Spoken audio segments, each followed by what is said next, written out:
Siapa yang mati dan masih fanatik maka bukan mati Islam, atau mati dianggap bukan umatnya Nabi Muhammad. Bukan mati Islam, artinya apa? Mati kafir. Ini makna dari kalimat beliau. Bagaimana kita harus bersikap inklusif. Meskipun latar belakang organisasi kita A, tapi kita tidak menyingkirkan yang lain. Harus merangkul yang lain. Kita sama-sama berdayakan. Setiap prestasi dari satu ormas Islam harus kita anggap itulah prestasi seluruh umat Islam. Jangan kita kaplik-kaplik. Ya, prestasi Muhammadiyah dalam pendidikan, yaitu prestasi umat Islam. Prestasi NU dalam mengembangkan pesantren di seluruh Indonesia sebagai benteng moralnya umat Islam, itu prestasi seluruh umat Islam. Gak ada duanya di dunia ini, Pak. Organisasi seperti NU dan Muhammadiyah, gak ada. Cari ente di Arab Saudi kayak NU, gak ada. Semua sekolah dibangun pemerintah, masjid semua bangun pemerintah, gaji imam semua digaji pemerintah. Di sini di Indonesia itu semua dari kekuatan masyarakat. Makanya ini lebih independen. Nggak bisa ngatur-ngatur masjid baca khutbah versi pemerintah, nggak bisa, bos. Emangnya lu bayar gue berapa, ya kan? Mau ngatur-ngatur baca khutbah, kan? Inilah independensi. Nggak sama kita. Ini patut kita syukuri. Ya, jadi organisasi itu jadi rahmat, jangan kita anggap sebagai laknat. Assalamualaikum warahmatullahi wabarakatuh. Bismillahirrahmanirrahim. Alhamdulillahi rabbil alamin. Allahumma salli wa sallim wa barik ala nabiyyina wa maulana Muhammadin wa ala alihi wa sahbihi ajma'in. Ma'asyiral viewers wa subscribers rahimani wa rahimakumullah. Sebagaimana antum semuanya sudah mengetahui bahwasannya channel Quantum Fikih ini dibangun dalam rangka membangun kesepahaman umat Islam melalui berbagai ormas yang ada di Indonesia. Bahwasannya keberadaan ormas Islam itu bukan sarang kesesatan dan juga bukan penyebab pecah belahnya umat Islam.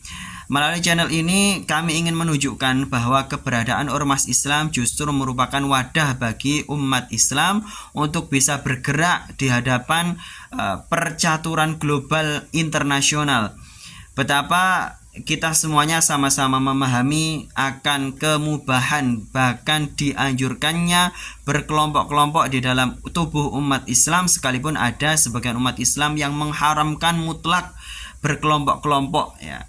Itu ada memang yang memahami semacam itu, tapi kalau memang itu diharamkan maka harus pula diharamkan berbagai macam bentuk kelompok umat Islam, baik itu kelompok dalam tataran majelis taklim, dalam tataran pengurus pondok pesantren, dalam tataran dewan kemakmuran masjid dan lain sebagainya, termasuk pula bentuk-bentuk yayasan. Nah, ini tentu harus juga diharamkan kalau memang mengharamkan bentuk organisasi masyarakat atau organisasi massa. Ayyuhal ikhwah, a'azzani Allah wa iyyakum. Ini kami punya data yang bisa di cross check kembali, dan sebelumnya memang ada perdebatan di kolom komentar dari banyak netizen, apa betul data jumlah warga Muhammadiyah itu sampai 60 juta muslim. Ya, ini memang data yang faktual, bisa di cross check. Dan paling mudahnya adalah melalui Google. Kalau memang tidak sependapat dengan fakta ini, tafadhol untuk silaturahim ke kantor Muhammadiyah. Nah, di sini kami juga punya data tentang ormas-ormas Islam di Indonesia yang jumlahnya juga Masya Allah luar biasa. Ada Jami'atul Khair, ada Muhammadiyah yang jumlah warganya ada 60 juta kurang lebih, atau sempat juga dikatakan jumlahnya hanya 56 juta muslim. Kemudian ada Syarikat Islam yang sekarang juga masih ada dan sempat beberapa bulan yang lalu itu mengadakan muktamar juga. Nah, kemudian ada Al-Irsyad Al-Islamiyah. Al-Irsyad yang asli tentunya ini adalah pada tahun 1914. Nah, di sini tidak bertendensi ya tentunya bahwa kualitas keislaman dari masing-masing anggota ini secara formal pasti sesuai dengan Quran Sunnah, tentu tidak demikian ya, sebab umat Islam tentu saja bermacam-macam. Ada Matla'ul Anwar, ada Persatuan Islam, ada Al-Jam'iyatul Wasliyah. Nah, Persatuan Islam ini kurang lebih jumlahnya ada 5 juta muslim. Kemudian ada Nahdlatul Ulama yang sangat-sangat besar secara jumlah, yaitu 156 juta muslim. Kemudian ada Rabithah Alawiyah yang sekarang sedang ramai tentang masalah nasab di YouTube, banyak sekali yang sedang membahas. Kemudian ini jumlahnya kurang lebih ada 1,2 juta ya, 1,2 juta muslim yang diyakini sebagai keturunan Rasulullah Shallallahu Alaihi Wasallam. Kemudian ada Persatuan Tarbiyah Islamiyah, kemudian ada Al Khairat, kemudian ada Persatuan Umat Islam, ya, ada Al Ittihadiyah, kemudian Nahdlatul Watan yang sekarang ada 2 Nahdlatul Watan yang dipimpin oleh yang lainnya. Kemudian yang ini yang sampai sekarang dan memang terkenal adalah Nahdlatul Watan Diniyah Islamiyah atau NWDI. Artinya ini pecah, sebagaimana Al-Irsyad juga pecah menjadi 2 karena adanya seseorang yang ingin membawa Al-Irsyad ini dengan pemahamannya yang diklaim sebagai paling sesuai Quran dan Sunnah. Ya, artinya dirinya memiliki klaim bahwa Al-Irsyad Al-Islamiyah yang dipimpin oleh orang-orang yang asli begitu, itu tidak sesuai Quran Sunnah. Nah, kemudian di sini juga Nahdlatul Watan juga pecah menjadi 2. Kemudian ada penyiar sholawat wahidiyah, ini sudah menjadi ormas ya, meskipun jumlahnya tidak banyak. Kemudian ada Dewan Dakwah Islam Indonesia yang sekarang dipimpin atau diketuai oleh Dr. Adian Husaini hafizahullah ta'ala. Kemudian ada LDII yang jumlahnya kurang lebih 15 juta muslim. Ada Siddiqiyah, tapi tentu saja ini kita harus mengingatkan bahwasanya siapa yang mengkafirkan orang Islam maka dia menjadi kafir ya, siapa yang mengkafirkan orang Islam maka dia menjadi kafir. Kemudian Siddiqiyah ini sudah menjadi ormas juga, jumlahnya 5 juta. Kemudian Hidayatullah ini jumlahnya 12 juta muslim warganya. Kemudian Majelis Ulama Indonesia ini tidak kami temukan datanya. Ada Hizbut Tahrir Indonesia yang sekarang sudah dilarang atau dicabut hak keormasannya. Ya, ada memang netizen yang menolak itu, tafadhol, yang namanya menolak dan setuju adalah hal yang wajar. Itu jumlahnya kurang lebih 2 juta, entah sekarang mungkin sudah lebih besar. Kemudian Khilafatul Muslimin yang sempat viral karena melakukan konvoi Khilafah Islamiyah yang jumlahnya ada 14.000 muslim ya. Kemudian ada FPI yang sekarang sudah menjadi Front Persaudaraan Islam, jumlahnya kurang lebih ada 7 juta muslim. Ada Wahda Islamiyah yang sekarang diketuai oleh Dr. Zaitun Rosmin. Kemudian ada Hasmi, ini tidak terlalu muncul di permukaan karena memang mengelola ormas itu bukan hal yang mudah.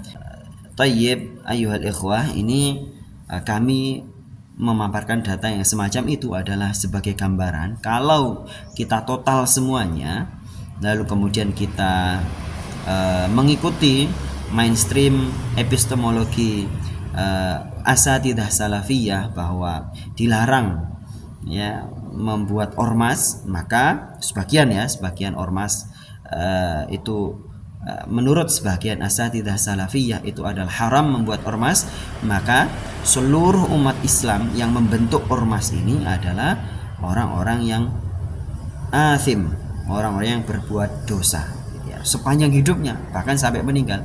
Seperti juga ada video yang kami tayangkan bahwa siapa yang membuat jamaah di dalam jamaatul muslimin ya, sebuah negara, maka dia sudah memisahkan diri dari jamaah, artinya dia matinya kemudian mati jahiliyah.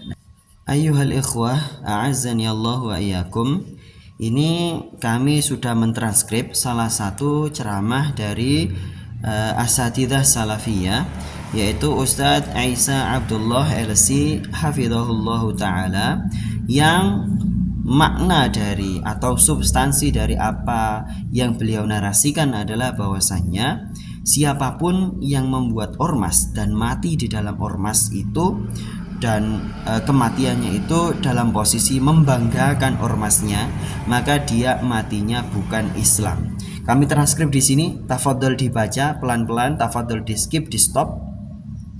Ya, di sini nanti kami akan tunjukkan videonya, dan kami tunjukkan poin utama yang menjadi interest narasi dari beliau ya. Nah, ini kami transkrip langsung dari video beliau. Tafadhol dibaca, tafadhol di skip, tafadhol di stop. Yang ini kami ingin memberikan gambaran bahwasannya seperti menjadi sebuah ijma di kalangan salafiyah atau salafiyin, bahwa membuat ormas itu adalah salah satu bentuk perpecahan umat. Jadi ormas-ormas Islam itu semuanya itu dianggap oleh kalangan salafiyin sebagai bentuk kemaksiatan kepada Allah atau bentuk perpecahan terhadap umat Islam. Yang diinginkan adalah mereka bersatu. Pertanyaannya adalah, bersatu kepada Al-Quran dan As-Sunnah itu adalah suatu kebenaran. Cuman kepada Al-Quran dan As-Sunnah yang dipahami oleh siapa? Itu yang menjadi pertanyaan. Baik, sudah dibaca, kami tunjukkan interestnya. Ini kami sedang menyusun makalah ini, tentu saja yang namanya atau jurnal ya. Jurnal yang tentu saja adalah hasil penelitian yang siapapun boleh menolak ya, sebagaimana dikatakan oleh Al-Imam Malik rahimahullahu taala, kullun yu'khadu wa yuraddu illa sahiba hadzal qabr. Nah, di sini kami ingin menunjukkan narasi yang paling interest adalah, jadi kata Ustadz Isa Abdullah saat beliau mendaras kitab Riyadhus Shalihin untuk sekedar menggunakan organisasi sebagai alat perjuangan hukum, asalnya mubah tergantung niatnya. Yang kedua, kalau itu berubah menjadi sebuah aliran yang menolak, menegasikan dan juga menyingkirkan selainnya, maka sudah berubah menjadi aliran fanatik. Bisa dipahami? Tafadhol dikembangkan sendiri bagaimana nalar dari narasi ini. Kalau sudah fanatik kena hadis Nabi Sallallahu Alaihi Wasallam bahwasanya laisa minna man mata ala asabiyyah, siapa yang mati dan masih fanatik maka bukan mati Islam, atau mati dianggap bukan umatnya Nabi Muhammad.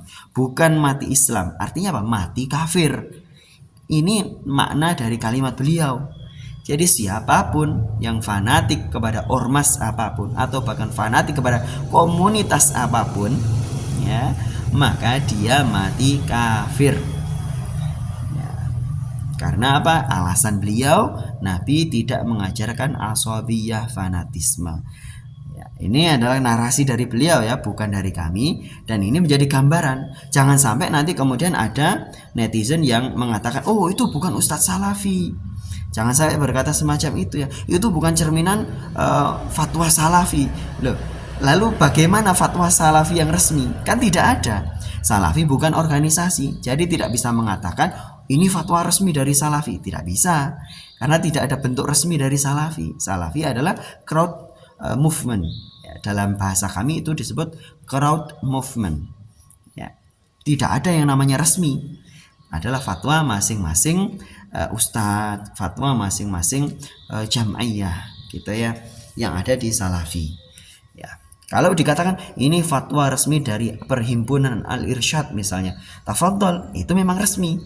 Tapi kalau ada fatwa resmi Salafiyah, nah ini kita bertanya-tanya, di mana resminya? Siapa yang meresmikan?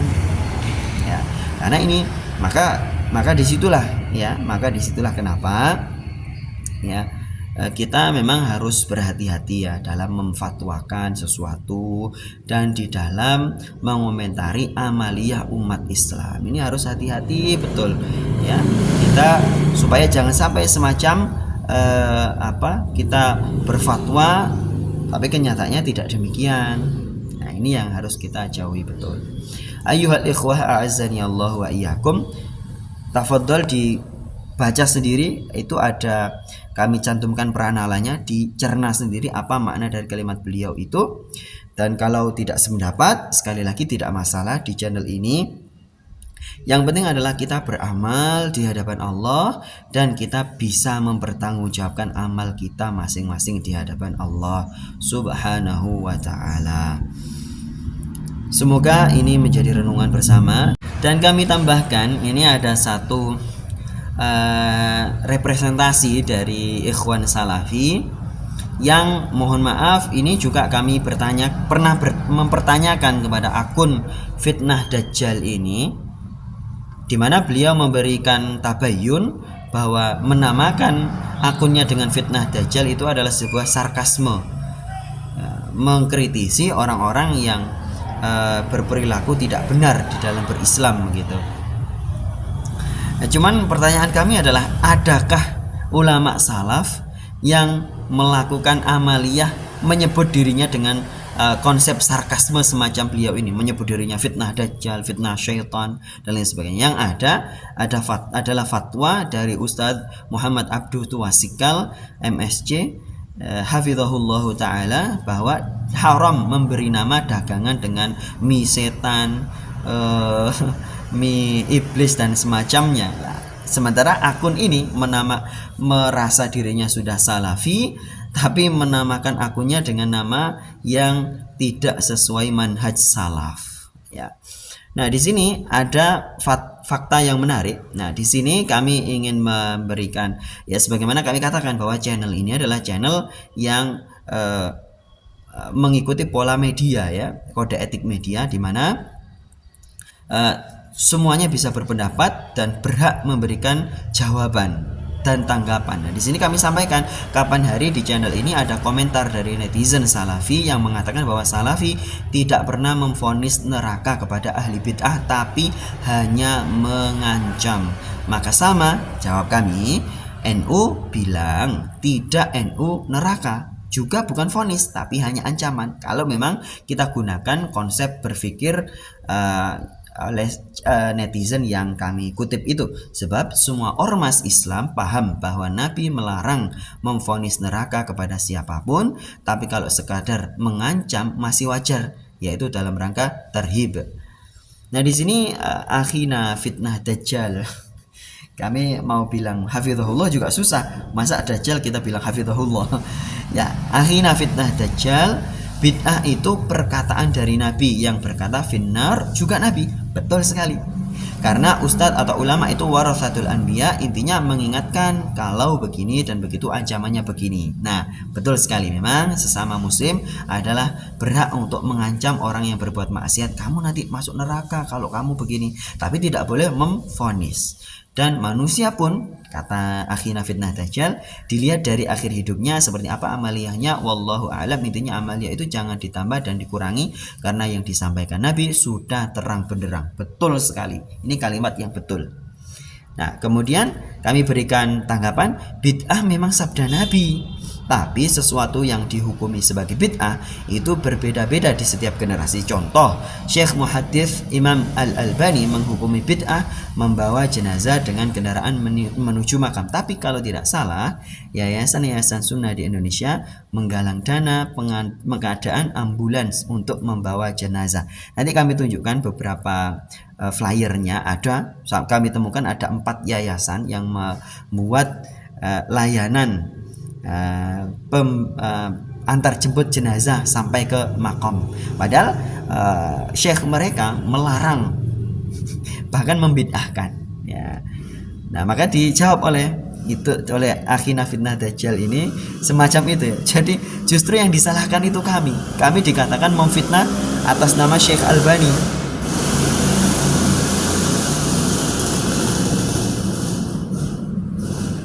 Padahal kami sudah berikan jawaban lengkap di kolom komentar ini, bahwa memang betul Syekh Albani itu memvonis bid'ah untuk kendaraan pembawa jenazah. Itu ada buktinya. Masih ngeyel Akhina Fitnah Dajjal ini mengatakan bahwa itu permainan Syiah, kitabnya Syekh Albani diedit, difitnah dan lain sebagainya. Kami tunjukkan link downloadnya, masih tidak mau membaca juga. Masya Allah. Padahal itu hal mudah untuk meng-cross check ya, semuanya bisa di cross check, bisa kita cari. Ayyuhal ikhwah, kami tunjukkan. Ayyuhal ikhwah, a'azzani Allah wa iyyakum. Ini kami tunjukkan Asy-Syaikh Al-Muhaddits Al-Albani rahimahullahu taala membid'ahkan, memvonis bid'ah ya, membawa jenazah dengan kendaraan. Ya, artinya yang sunnah adalah dipanggul. Nah, ini Yayasan Amal Sahabat Sunnah memberikan layanan antar jenazah ke pemakaman. Satunya Sadda Indonesia, Yayasan Sunnah juga. Itu terlihat Yayasan Sahabat Dakwah Sunnah Indonesia. Layanannya adalah antar jemput jenazah. Lagi ada Al-Ummahat. Ini nampaknya adalah Yayasan Salafiyah. Tapi kalau memang tidak, kami mohon maaf. Tapi intinya adalah ada layanan antar jemput jenazah. Lagi satunya Peduli Dakwah, ada layanan antar jemput jenazah sampai ke pemakaman. Padahal Syekh Al-Albani membid'ahkannya. Lalu mereka katanya Syekh Albani adalah ulama salaf. Ulama salaf, bukan ulama salafi, ulama salaf. Lalu mereka sebagai pengikut manhaj salaf kok tidak mengikuti Syekh Albani? Nah, pertanyaannya di situ.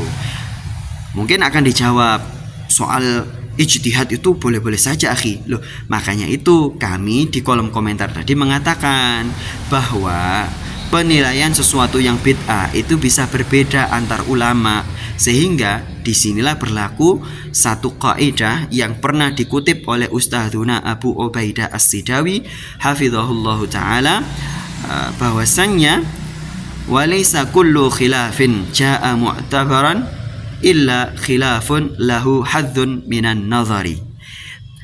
Jazakumullahu khairan katsiran atas kesempatannya ya, untuk menyimak video ini. Semoga bermanfaat. Semoga kita semuanya bisa mengikuti manhaj para ulama salaf sampai kepada Rasulullah sallallahu alaihi wasallam. Wabillahi taufiq wal hidayah. Assalamualaikum warahmatullahi wabarakatuh.